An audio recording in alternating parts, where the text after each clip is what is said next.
Welcome back to the Enfield Talking Newspaper. Now we return to local news with Janet.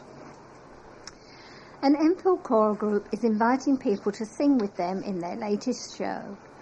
The Enfield Community Singers will have a sing-along show in which members of the audience can join in with the concert. The concert is aimed at Enfield's older generation and gives them a chance to sing along to old favourites such as Edelweiss, True Love, Unforgettable, You'll Never Know, My Way, and a great London sing-along melody, and much, much more. Let the People Sing will also feature the voices of Freezy Water Junior singers and Linda Watts, soprano from the BBC Radio 2's Friday Night is Music Night. For more information on buying tickets, call 020-8807-6680. That's 020-8807-6680. The event will take place at the Dugdale Centre on Sunday, May the 18th at 4 p.m. More than 2,000 scouts and guides took to the streets of Enfield for a carnival parade to celebrate St George's Day. Enfield North MP Nick Dubois, Edmonton MP Andy Love and Mayor of Enfield Chaudhry Anwar accompanied the scout groups of the borough as they made their way through Enfield town and along Silver Street.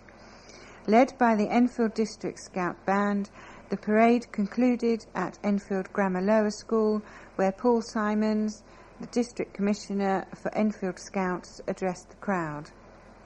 The traditional parade by the Scouts holds great importance as St George is the patron saint of Scouting.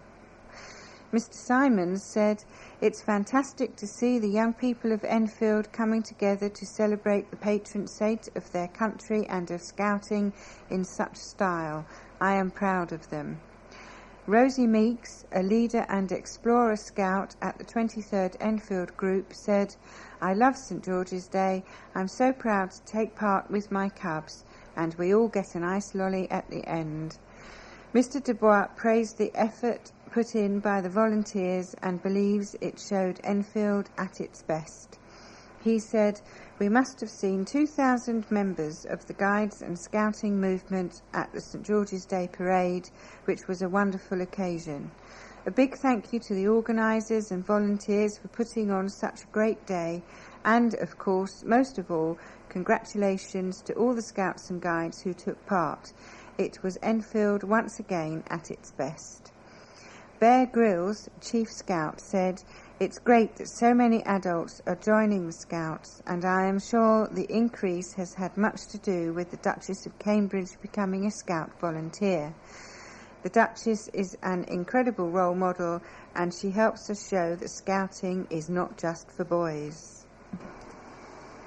Tottenham Hotspur and England footballer Andros Townsend met prospective students of a new technical college and says the setup offers unbelievable opportunities to young people in the area. The winger attended the latest recruitment drive at White Hart Lane by the Tottenham University Technical College, which is supported by the Tottenham Hotspur Foundation. Townsend, 22, met with 4 of the college's 7 student ambassadors, who have been hand-picked to support their fellow pupils when the college opens. The college, which will provide vocational training with a strict smart dress code and business-like hours of 8:30 a.m. to 5:15 p.m, will be located above the recently opened Sainsbury's supermarket and below the offices of Spurs chairman Daniel Levy when it opens in September. Townsend said, "It gets young people together in education and gives them a real prospect of a full-time job at the end of the day. The sports department will be working with the sort of technology footballers use on a daily basis, things like jump mats and the monitoring equipment. It's unbelievable for the kids to have this opportunity, and from speaking to them, it sounds as though they're looking forward to it. We're building the new stadium here, so it's good to get involved in this and build futures for people around here. These kids are the future, and it's good for a club like Tottenham to be supporting them." Further open days will be held in May and June, and the college has already had applications from 88 prospective students, meaning it's on target to achieve its minimum of 96 before the end of summer deadline. Student ambassadors Jack Enright, 13, Jessica Wilson, 14, Ryan Button, 16, and Naomi Davis, 16, showed international midfielder Townsend around a series of workshops to demonstrate the kind of work they will be doing when the college opens. Jessica, who plays for Leyton Orient's youth team and wants to get a job in sport one day, said, "I'm really looking forward to using the sports facilities. They look really professional and like nothing you'd get at other schools. It's a good opportunity to learn more about the sports I love." Palmer's Green is set to welcome a new landmark. Enfield Borough Council's Planning Committee has given the go-ahead for a new clock to be built. The 5.5 metre high clock will be based in the High Street in Palmer's Green, and Green Lanes Business Association GBLA Chairman Kostas Georgiou says he hopes more improvements can be made to the area. GLBA applied for planning permission for the clock, which will sit on the triangle at Green Lanes Junction with Alderman's Hill. Palmer's Green is 110 years old, and we need a landmark in this area to celebrate this. The High Street needs a revamp, and we hope this can be the start of things to come. Manufactured by Dave Plummer of Triangle Metalworks, the clock will be three-faced to symbolise the triangle itself, and was designed by Mark Lever of the Enfield Business and Retailers Association and graphic designer Corinne Cox. He added, "I was delighted to see this voted for unanimously at the council meeting, and also relieved because Palmer's Green is in desperate need of funding. The clock will cost £25,000 and be constructed with money granted from the Enfield Residents Priority Fund." He said Dave Plummer is based just around the corner from Green Lanes, which is good because we want local people to have his say in what we have. A game of strategy, patience and thinking, chess is not something traditionally associated with the younger generation, but one club is using the game to help children in the classroom. Anchor for Chess was set up in 1985 by Davina Rishi, and it was the first of its kind to accommodate children at a chess club in Enfield, and has since grown in numbers, having taught more than 500 children in the past 30 years. Mrs. Rishi said, "I campaigned for a chess club in my son's primary school. I saw the way it had benefited his education, so I decided to start one myself, and it grew so much because of demand. It's all about the children's approach to their work, and I saw an immediate impact with my son, and we have seen it with hundreds of children over the years. They start working more methodically and systematically." She added, "I was amazed to find there was nowhere for children to play chess. I really hope that we will be able to get more children playing in schools in the future because grades will improve as a result." David Haddad, 9, said, "It has helped me a lot in the classroom, especially with maths, because I have learned to take a step back and look at questions without rushing into them. We are taught to be patient when playing chess and learning when to take risks. It has given me a lot of skills." Caroline Liversidge, whose son Miles plays at the club, said, "It has really benefited his schoolwork, and sometimes his concentration wouldn't be there, but he has focused a lot more since starting at the club." The classes take place twice a week at Millfield Arts Centre in Silver Street, Edmonton, on Mondays and Saturdays. For more information, call 0709 55 6427. New figures have revealed that 11% of baby boys in Enfield will not live to draw their pension, raising fresh concerns over health inequalities in the borough.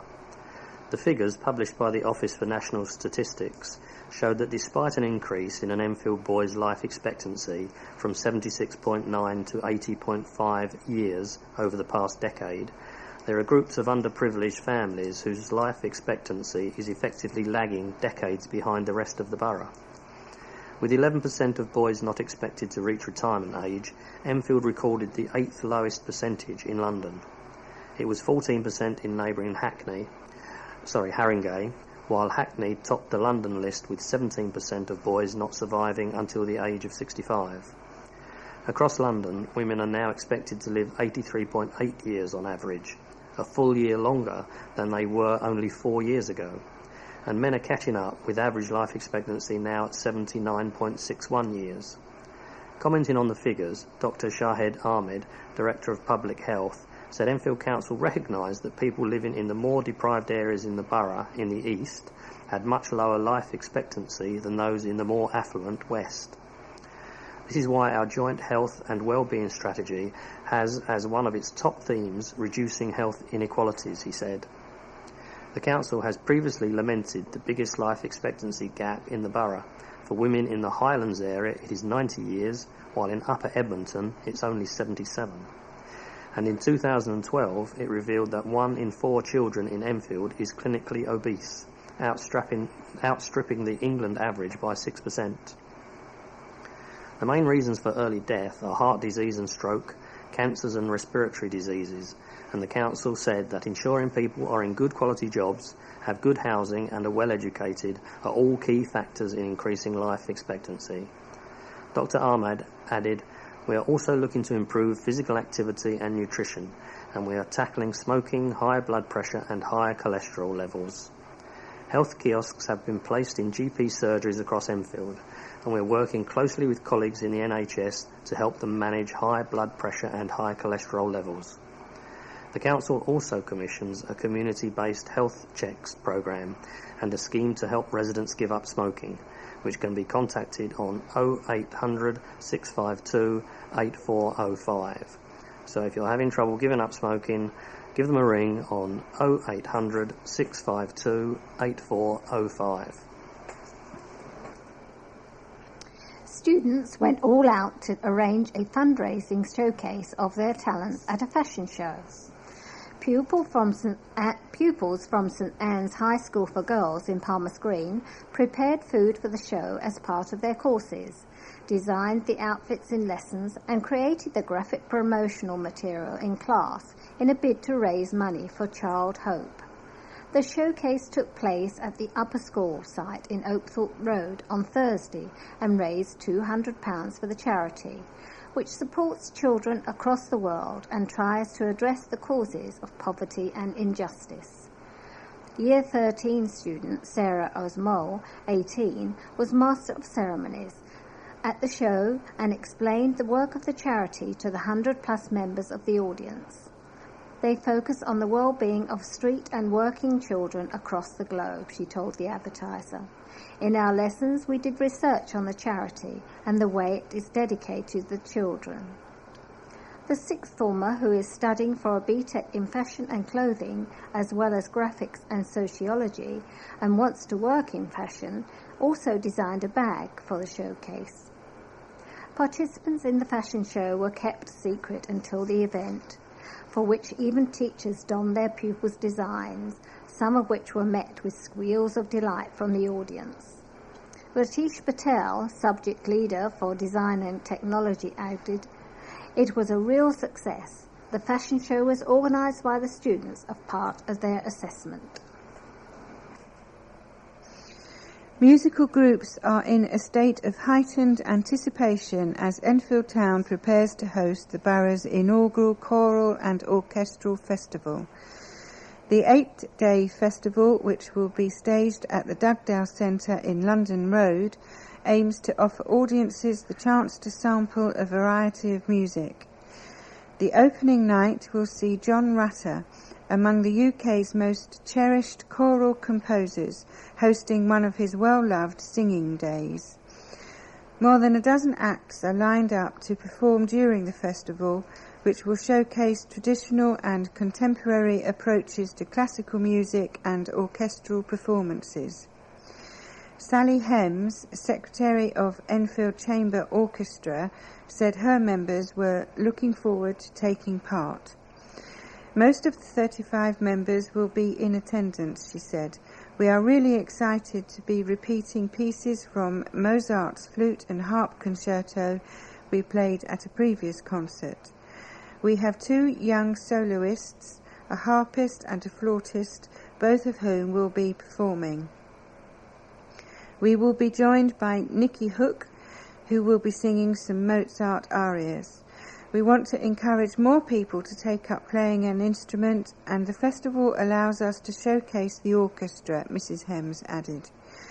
We are always on the lookout for new members, particularly string players. Mark Sproson, musical director of Enfield Choral Society, said, "The festival offers contrasting music throughout the centuries, rhythmically exciting yet broadly classical. It concentrates on British music dating back as far as 500 years. A memorial to the late composer John Taverner, who composed music for Princess Diana's funeral, will form part of the Choral Society's performance. The first Enfield Choral and Orchestral Festival runs until May the 11th. Ticket prices range from £8 to £15. For more information, including the schedule, visit www.dugdalecentre.co.uk or call 0208 807 6680. Rugby's Premiership leaders Saracens produced a ruthless performance as they crushed Clermont Auvergne 46-6 at Twickenham to reach their first Heineken Cup final. The men in black ran in 6 tries as they clinched a place in the Cardiff final on May the 24th. Director of Rugby Mark McCall told the club website, "I thought it was a phenomenal performance. It was built on effort, work rate, and the plan was to put them under pressure, which they haven't been under all season, and I think we achieved that." McCall added, "Today was one of those days that everything that could have gone right went right. We know today is tremendous memory for us, but it's hopefully a vehicle for something bigger and better towards the end of May." The atmosphere in the group, the fight they had for each other in the game, was magnificent. We want to carry that forward now. Sarries established a lead when winger Chris Ashton crossed the line after excellent work from Shout Brits, Alex Good and Brad Barrett. A key moment took place when Clermont fly-half Brock James challenged Marcelo Bosch for possession in the air, which led to a penalty try. The television match official ruled that James had deliberately nudged the ball behind the dead ball line, preventing a try. Saracens stretched their lead before the break when Owen Farrell touched down to help them into a 24-6 lead at half-time. Ashton sealed the win in the second half when he crossed the line for a new record of 11 tries in a European season. The men in black added another 2 tries through Chris Wiles and Tim Strether as they reached the final in style. Ravers took over an abandoned building for more than 15 hours. The former MAN building in Crown Road, on the junction with Southbury Road, was the venue of an illegal party on Saturday, April the 19th. According to people living in Anglesey Road, adjacent to Crown Road, the loud noise and disturbance continued until 3 p.m. the next day. One man, who asked to remain anonymous, said that the 15-hour rave was ridiculously loud. He said it was so loud the whole house was shaking like an earthquake. There are no clubs or bars near us, so this was quite a shock. We understand that sometimes that can be loud late at night, but for it to continue until 3 p.m. the next day is not right. I walked along to check out what was going on. It was ridiculously loud. Things were getting smashed up in the building and people were spray painting. Police say they attended late that night and returned the following day when no music was being played. Kate Laird, also of Anglesey Road, said, "We are furious that nothing was done about this at the time. I have children and we couldn't sleep all night. One of our neighbours saw police show up, but they did nothing about it. Our Easter Sunday was ruined by this selfishness." A woman has taken on the unenviable challenge of spending less than £1 a day on food and drink in the aid of charity. Tamsin Salfres, 20, of Enfield Lock, took on the Live Below the Line challenge for 5 days to gain an insight into living in extreme poverty. The test aims to raise money for Saved Children, which helps the world's poorest families. Miss Selfrase, a student at Brunel University, said, Before I took the challenge, I genuinely didn't think it would be that difficult, but as the days went on, it became almost impossible. A plan must be installed to ensure that you aren't starving by the final day, and Miss Salvez admitted this was one of the hardest parts. She said, "By the end, I was just eating lentils, which wasn't fun, but you get to appreciate how little some people have in the world. I almost felt guilty when I was able to go back to enjoying food, because millions of people don't have that option. They have to live like that, day in, day out. This experience has changed the way I use food, and I am now much more conscious about throwing food away." Miss Salfraise has now encouraged other people to take part in the challenge. She added, "I would definitely urge people to take it up and challenge yourself to see what other people are going through." Enfield Town Football Club boss George Borg insists helping his side avoid relegation on the final day of the season is the best achievement of his 30-year managerial career. Borg has never been relegated as a manager, but this record looked in doubt when he took over the Towners at the end of last year. But Enfield were galvanised under him and needed a crucial 2-1 win at Cray Wanderers, which ensured they avoided relegation from the Ryman Premier Division. The Towners boss said, "It's by far the biggest achievement I've had as a manager, because we had to build a side from December. I've won 6 championships, including at Conference South level, and kept Boreham Wood up twice, but I've never been in this position with a team that couldn't buy a win. When I took over, they were getting relegated. There were 2 or 3 board members who thought we needed a miracle, and they were already planning for us to go down. But I just wanted it so badly for these players and supporters, and didn't want to ever get relegated." Borg didn't intend to get back into management, but admits the challenge of keeping Enfield up convinced him to take up the role. He said, "It was always going to be a difficult job for me, but it was a personal challenge. It was a difficult time to come in, but it was the only club I could really come back for because I really love the supporters. I always knew that it would go down to the wire, but it's a huge sigh of relief now that we've stayed up." Borg celebrated after the game with the players, while the supporters came onto the pitch and into the dressing room to enjoy their feat. The Enfield Town boss couldn't hide his respect for the squad, who had picked up from just 13 points from 19 games prior to his arrival, after they won 7 of their last 15 games to avoid the drop. Borg said, "I've got so much admiration and pride in this bunch of players. We're going to have a great summer, and the togetherness at this football club is something very special. It was just brilliant to see everyone celebrating at the end of the match, and the players have been absolutely magnificent." He added, "It was a pressure cooker out there on Saturday, but all of my lads were lions." The decisive goal came after 74 minutes, when Doyle fired home the winner for the visitors on a dramatic final day. Borg, whose side finished 2 points above relegated Wingate, said, "You couldn't write the script on that final day, but we knew that no one would do us any favours. We were determined to win the game and knew we had to do it ourselves, so it was pointless going for a draw. Going 1-0 down and losing our keeper didn't help us, but everyone in the team deserves credit for the way they responded." Borg, who celebrated with a bottle of red wine, expects the team to enjoy a much better season next year.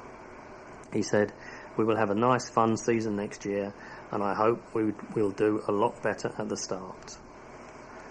Enfield Town Under-11s also reached the Cheshunt Cup final this month. The team have enjoyed a successful season in the Premier Division of the Cheshunt League. Enfield Town Under-11s are always looking for new players, and if you know anyone who's interested, please contact Terry Field on 0788 187 1240. I'll give you that number again, it's 078818 71240. A renowned campaigner for accident and emergency services will run once more during the local elections next month. Or this month, in fact, isn't it? Former councillor Kieran McGregor will stand for re-election with the National Health Action Party and says he will press for accident and emergency and maternity services to be reopened at Chase Farm Hospital in the Ridgeway, Enfield. The long battle to keep the key services open ended in December 2013, following a failed attempt by Enfield Borough Council at the High Courts the month before. Mr McGregor was elected to the council in 2006 as part of the Save Chase Farm Group and will now stand for election to represent Enfield Town Ward on May the 22nd. Mr McGregor said, "All the major political parties in Enfield have let us down with regard to our local health services. The major political parties have reneged on previous election promises to protect Chase Farm Hospital. Moreover, the residents of Enfield were promised that the closure of Chase Farm would be accompanied by major improvements to other health services, such as primary care and ambulance services. These promises have also been forgotten. The NHS Action Party is committed to protecting the most vital of public services, the NHS. If elected, we will continue to hold local politicians and NHS officials to account." 3 charities received more than 130 Easter eggs from generous supermarket shoppers. Eggs bought at Asda in Southgate were donated to the Stroke Action Enfield Group based in Edmonton, Ambitious About Autism in Muswell Hill, and Noah's Ark Children's Hospice. All 137 eggs donated will be divided between the 3 charities. Community champion for the store, Pessie Dedeen Bellew, said, "We always try and do what we can to help local charities which support the local community. This was the first time we had 3 groups involved, so we are very happy so many eggs were donated. We would like to say thank you to all the Asda customers for their kind generosity." We have reached the end of our programme for this week. Thank you for listening. So from the team of Janet, Sally, Keith and Robin on the controls, it's goodbye. Bye. Please remember to turn over the address label in your postal packet, put the cassette into the packet and return it to us as soon as possible, in readiness for the next edition. Don't forget you can call Diane de Jersey regarding any help you may require in connection with Enfield Talking newspaper. The Enfield Talking newspaper will be with you again in 1 week's time.